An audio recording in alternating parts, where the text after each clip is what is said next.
Tomorrow will be the hardest day of my life. My comfort zone will be torn apart as I direct a multi-camera studio show in a 45-minute time slot. I have done the paperwork, briefed the host and expert, created the props and rehearsed with the actors. But tomorrow, I have to pull it all together, with examiners watching my every move. I am stressed, which is to be expected. But what can I do to manage the eventual setbacks tomorrow? In this video, I'm going to talk about Stoic gods, and why we should believe in them. A Stoic god isn't your typical god. It isn't a god that grades you, judges you, and watches your every move. No, a Stoic god is akin to a personal trainer. He pushes you to achieve and grow stronger by throwing setbacks your way. A heavier dumbbell, a longer and faster run, or a higher rep target for push-ups. A Stoic god doesn't want you to get too comfortable. As Matt Johnson from The sang in The Sinking Feeling, the path of least resistance leads to the garbage heap of despair. End quote. A life where you're always warm, safe, and unchallenged will lead to passivity. You won't change or evolve because you aren't doing the job of a human being, whatever that may be. That's where the Stoic god comes in. Without believing in a Stoic god, when there is a challenge or setback, you are likely to blame others and become irrational and angry. If you believe in a Stoic god, if something goes wrong, you can look up and see the Stoic gods smiling at you. They were giving you a Stoic test, and what happened to you was only to your benefit. As Epictetus said, the true man is revealed in difficult times. So when trouble comes, think of yourself as a wrestler, whom God, like a trainer, has paired with a tough young buck. For what purpose? To turn you into Olympic class material. End quote. There is a battle in our minds between the reptilian and rational component. The reptilian component is focused on pointless thinking, worrying, and giving into urges like sex and food. The rational component is intent on keeping us grounded, focusing on what we can do in this moment. Its primary goal is your tranquility. As Epictetus said, happiness and freedom begin with a clear understanding of one principle. Some things are within our control, and some things are not. End quote. But sometimes the rational component is hijacked by the reptilian component, and all rationality gets thrown out the window.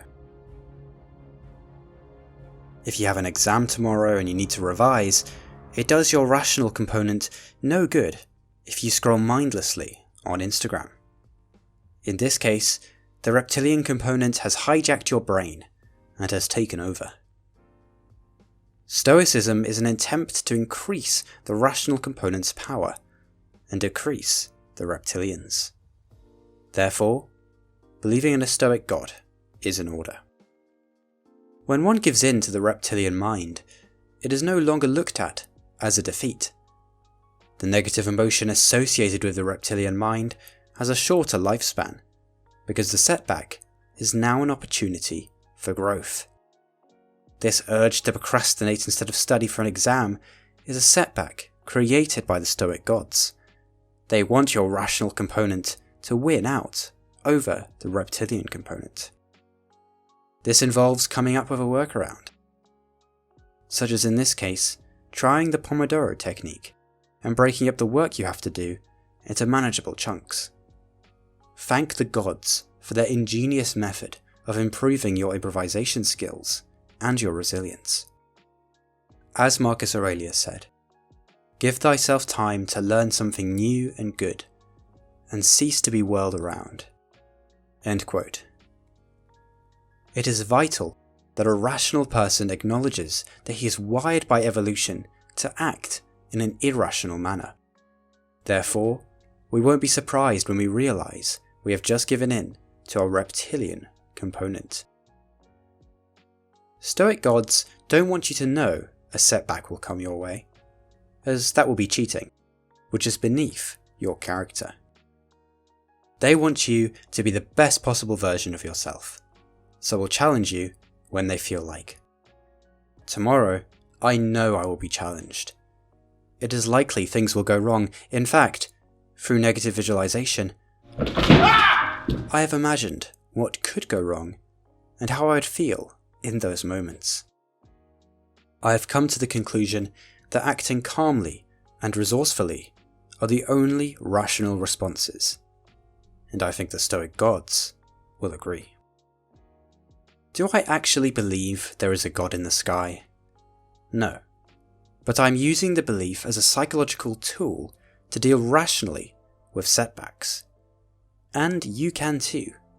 If the traffic is slow, someone attacks you physically or verbally, you lose your wallet or your house burns down, you can thank the Stoic gods for their ingenuity in putting setbacks on your path and your ability to respond to them. As Seneca said, we are naturally disposed to admire more than anything else the man who shows fortitude in adversity.